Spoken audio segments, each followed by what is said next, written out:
Les aires de répartition d'espèces patrimoniales bougent et les phénologies changent. C'est le cas par exemple du tétralyre, de l'apollon ou du lézard osselet. Donc on assiste aussi à l'arrivée d'espèces exotiques envahissantes comme la pyrale du buis qui chaque année gagne un peu plus en altitude, ou même au dépérissement des pins sylvestres qui subissent la sécheresse a priori. Nous assistons à l'amplification de la récurrence des risques naturels. L'observatoire photographique de l'évolution des paysages qui nous montre les effets des vagues de chaleur, les crues du fleuve Var ou la progression de la pyrale de buis en altitude.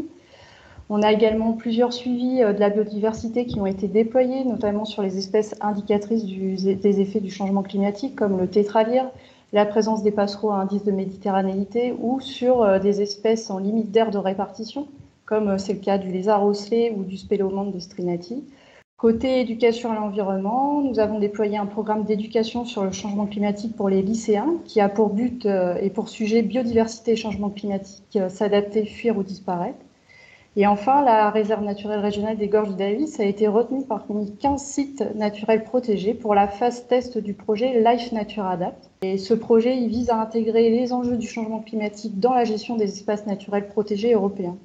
Donc, en s'appuyant sur des outils expérimentaux mis en place au sein de ces 6 premières réserves naturelles test en 2020, la réserve des Gorges de Davis devra développer son diagnostic de vulnérabilité et son plan d'adaptation.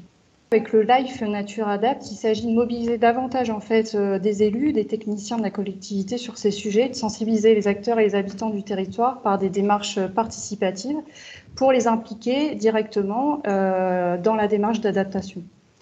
Et nous avons aussi à cœur la mobilisation des jeunes du territoire et des étudiants. Nous souhaitons les intégrer à la démarche via l'organisation d'un forum des jeunes qui aura lieu probablement en 2022.